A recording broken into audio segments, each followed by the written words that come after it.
This is Kalia with Pandora's Box. And today I'm going to talk about a really difficult topic, which is loving the hater. So before you turn this off, I just invite you to hear me out. Follow through because there's a really important message in here, not just for you personally, but for the healing of our planet. Our planet's in a really huge expansion phase right now where we are really amping up the love energy to combat the hatred on the planet. It's basically the war between good and evil. And I believe that good, that love is winning, that love is rising up, and the shadow of humanity is being exposed. But we're also being called to do things differently than we did in the past. In the past, when somebody hated you or projected hatred at you, it was typical, and I know for myself, typical to respond and react with that same energy, with that hatred energy, with anger, with rage, with a desire for revenge or retaliation. And this is how all these religious wars carried on. That's how all wars carry on, as we fight hatred with hatred. And this is not the way. We need to take a new perspective if we are going to increase our own vibration and raise ourselves up. So there is personal benefit here. It's not just about being altruistic and a wonderful, good person. Let go of all that. You know, this is not about putting on a smile and a happy face and pretending to be something you're not. This is not what I'm talking about. Because love is very authentic. And when I say love is authentic, I mean that when you're in the vibration of love, you need to be authentic with how you feel. Don't pretend to feel something that you don't, and don't pretend not to feel something that you do. Be genuine and authentic with whatever you feel. And if you feel hatred, be authentic and genuine about that. Don't say, I don't feel hatred when you're seething inside, because that lacks authenticity and you're only hurting yourself. You can't heal something that you're denying. So you have to come out of denial and be very real and authentic with what it is that you are feeling. Now let me talk about love for a second. Love is a vibration. It is a frequency. It's not just an emotion. So when you are in the frequency or the vibration of love, it resonates up here. It's a high vibration. It's the highest vibration on the planet. Pure love is the highest vibration on the planet. Now, there's very few of us that actually access that feeling of pure love, because that love becomes diluted and convoluted within us. That stream of love gets blocked and redirected. So there's this whole maze of dysfunction within each one of us that prevents that love from reaching its full potential. And one of the biggest blocks within us that stops that love from reaching its full potential is hatred. So when we hate, there's a big block that comes in and blocks that love off. So it's actually impossible to love somebody over here and hate somebody else over here. This love over here is not going to be pure. It's going to be convoluted. Because love is a stream of energy, and you can't divide and offer it over here and don't offer it over here. It's a stream. So when you align with love, with the focus and the intent to raise your own vibration up to this higher frequency and live in this higher frequency, you are going to be changing the game completely. completely changing the game. So hating doesn't serve us. It does not serve our ability to increase our own vibration, to raise ourselves up. So instead of confronting hatred with hatred, meeting hatred with hatred, we need to meet hatred with love. And this, my friends, is easier said than done. This is not an easy path. It is a path, but it's a path of healing. Because when you are suffering your own wounds, your own core woundedness, you are acting out of those wounds. We all do. We act out of these wounds. That's what makes a hater, is they're acting out of their own fear and insecurity. They're acting from their own wounds. So the first hater that we need to learn to love is the hater that resides within our own heart. So when I say love the hater, I'm talking first, love the one who hates that lives inside of us. This is the one that we have the most power over, the most ability to influence. So we have to bring love to this hater. And in a sense, we're bringing love to our own core wounds. We're bringing love to the part of us that feels betrayed and neglected and abused. And saying to that part of us, I love you. I'm on your side. I'm on your team. I'm supporting you. And as we do this, that hatred begins to dissolve within ourselves. So the first order of change is always within. We always have to direct our energy to healing the inner self first. And as we heal the inner self, we automatically extend that healing to others. It becomes automatic because we become a beacon of light, so to speak. We begin to dissolve and melt all that is unlike love within ourselves. So we become more loving, more genuinely, authentically loving, because we're loving and accepting all those wounded parts of ourselves. We're loving and accepting our shadow self, our darkness, everything about us that we have previously rejected and found fault with and projected onto others.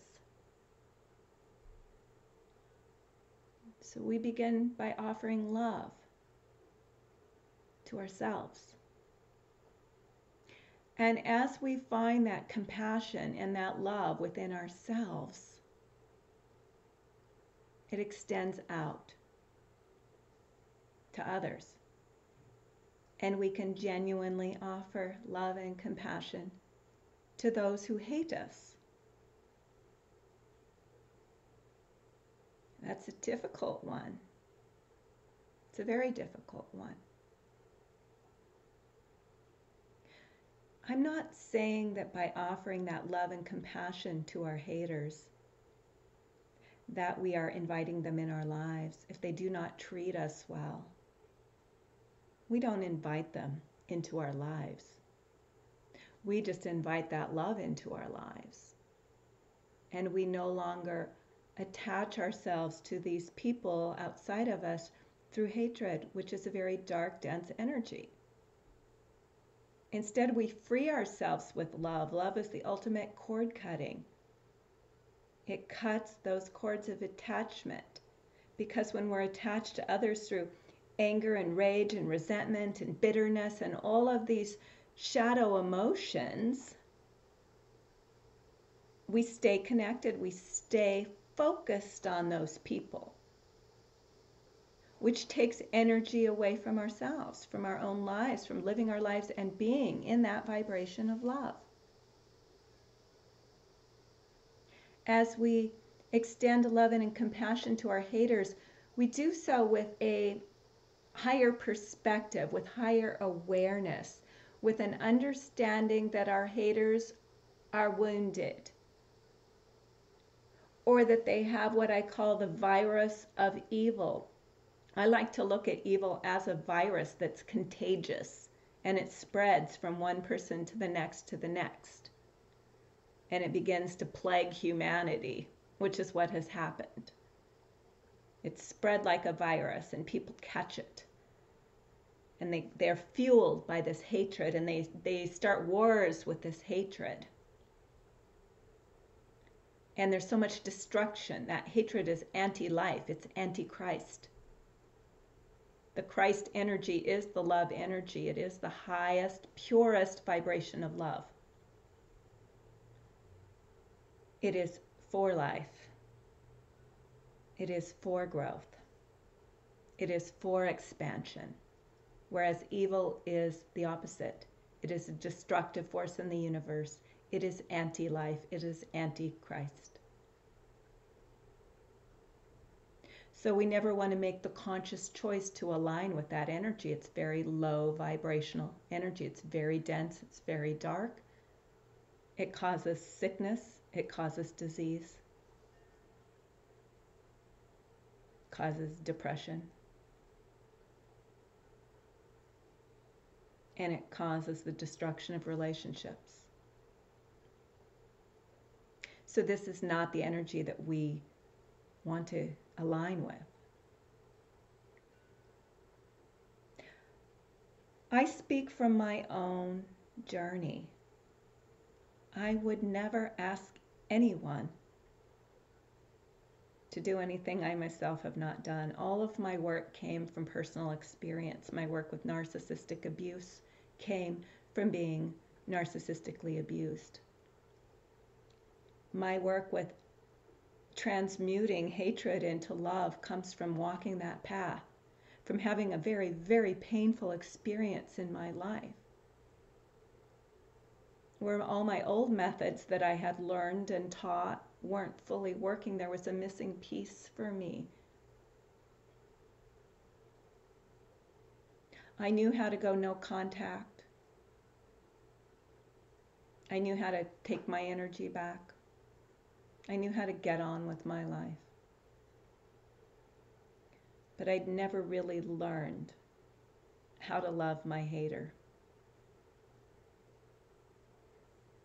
And that's what I was being asked to do. That was the next step for me. So as it was the next step for my own personal growth, it's also the next step for my teachings. Because I teach what I myself am learning. So I have had to do a lot of battle with those dark forces within myself. So I could upgrade them to a higher energy vibration. And those dark energies within myself could get really dark. I mean, there were some times that I didn't even want to be here on the planet anymore. I was feeling so lost in this darkness. Because there was a whole group of people projecting hatred at me. And it brought up my core wounds that I thought I had healed. That I'm not good enough, that I'm unworthy, that I'm not lovable. So in a sense, life was asking me to go the next level. And to love those wounds in myself and love that part of myself and love the people that were hating me. To make that choice within myself. I've had no contact with the people that were projecting hatred to me. It's not that I am doing anything out there in the world. All the work is in here. All the work is transmuting the darkness within myself, the shadow within myself, to light.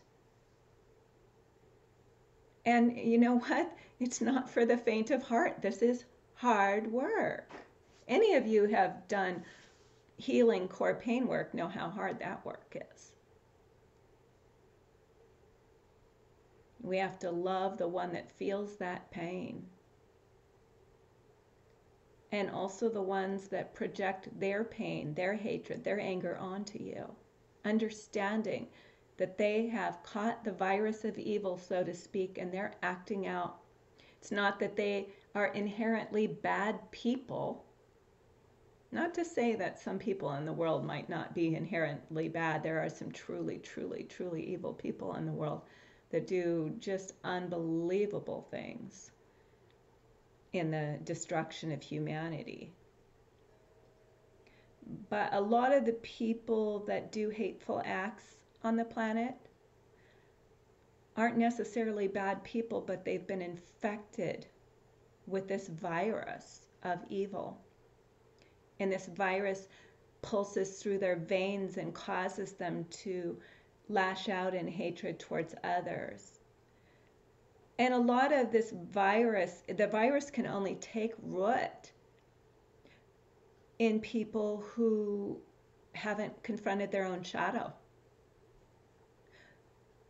who are harboring anger and hatred and resentment within, and have a lot of self-loathing. And self-loathing is actually an original sin. It's actually an inherited condition in our society that's passed down from generation to generation and generation. So we have this core shame and this core self-loathing that many people are not aware that they have. Because in our society, we develop really sophisticated methods of hiding from ourselves, from hiding from our shadows, from escaping from what's actually within ourselves. And so we're not authentic. We walk around not really knowing who we are, not really being honest with ourselves, honest with our emotions, honest with others. We are fake.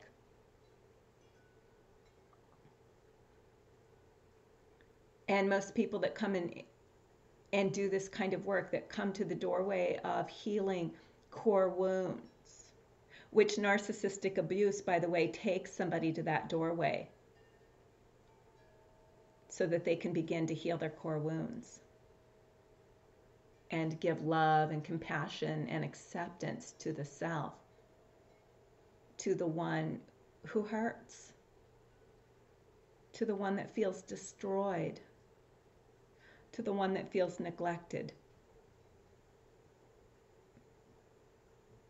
And as we begin to do this for ourselves, we bring our own vibration up, up, up, up, up, up, up. It's a pathway, and we continue to raise our vibration up to a higher frequency. I believe that's our purpose for being here on the planet right now. So if any of you out there are saying, what's my purpose? It's to love. Your purpose is to help to usher in the age of love, the golden age, the age of love. And it begins here. It begins with loving yourself. It begins with loving the wounded aspects of yourself. It begins with loving the hater in yourself, so that that hater can melt and soften and turn into the lover.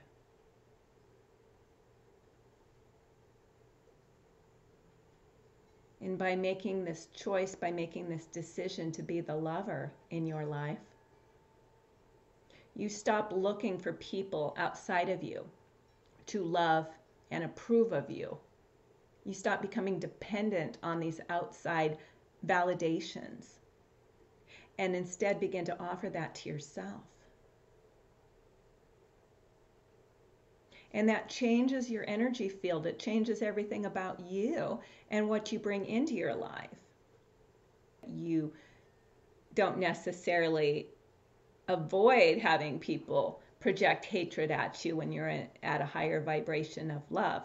But on the most part, you have a different experience. You bring more people into your life that are of a similar vibration. So these are your core family, so to speak. your core family. Sometimes we call it soul families or soul connections, people who resonate with you, people who truly love you, people who truly respect you. So we don't want to be attached to this idea that this love should come from out there, or should come from our family of origin. It comes directly from source, and we are source energy.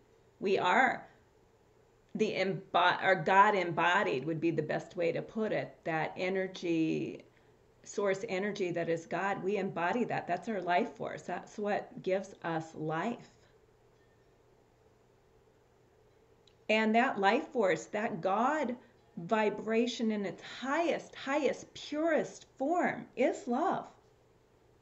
It just gets distorted and diluted as it comes into these human bodies and has these human experiences.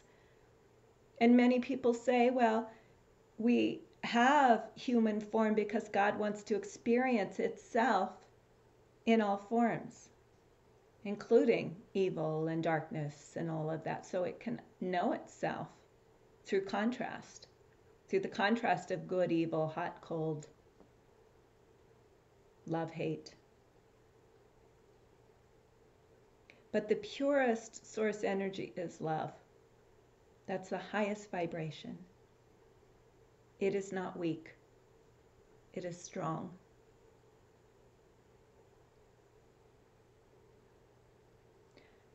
Loving our enemies can be a very difficult path to walk. But I now realize in my own life that it's the only path that is worthwhile. It is the only path that will lead me to where I want to go, to who I want to be. So I am committed to that path. And if I find myself in darkness, if I find myself in pain, I just bring love to that part of myself. If I find myself angry at my enemies, so to speak, I send love to my enemies and to the part of myself that's angry.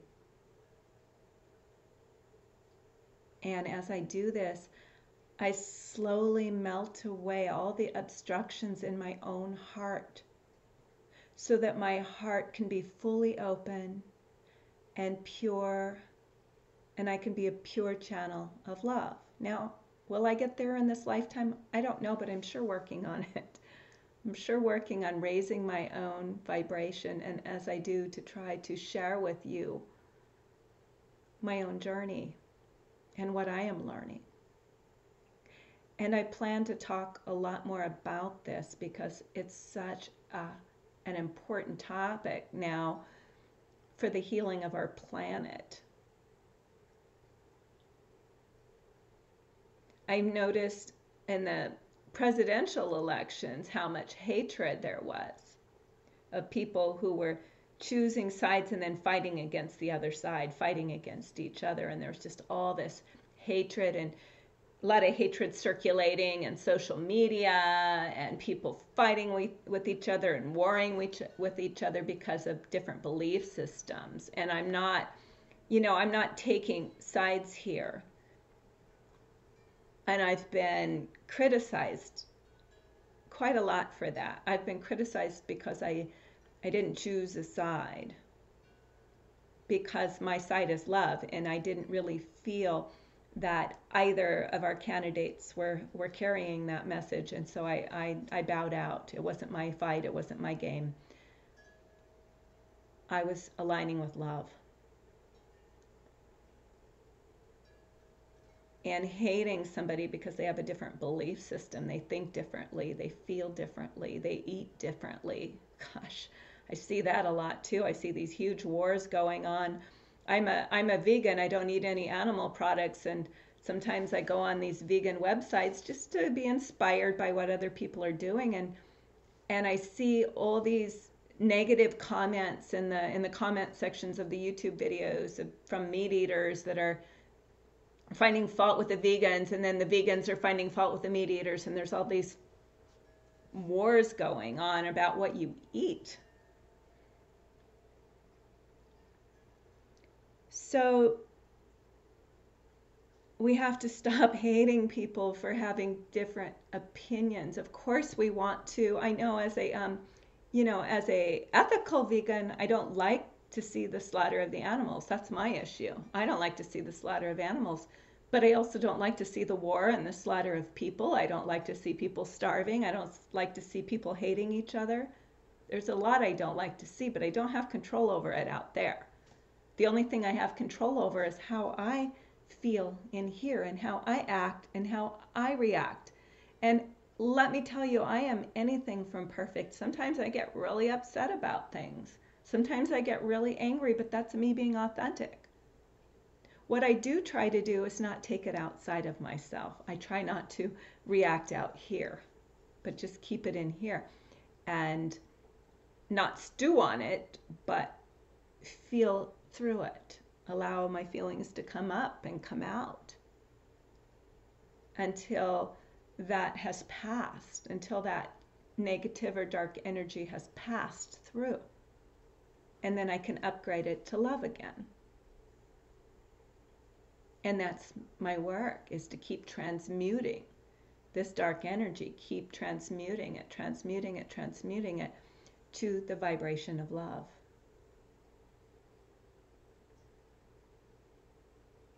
So I invite you to consider jumping on board that love train, not to take it lightly, but walking that path where you love the hater in yourself and everything that you've hated about yourself, and offer compassion and understanding to your own wounded child, to the wounds that you've been carrying throughout your lifetime, perhaps many lifetimes. And to approach the way that you see people outside of you differently. If you can see that everybody out there that is fighting and that is aligning with hatred, they're wounded. They have this virus running through them. There is a dark shadow that has not yet been healed. And if you can approach from that understanding, you don't need to condone the behavior by any means.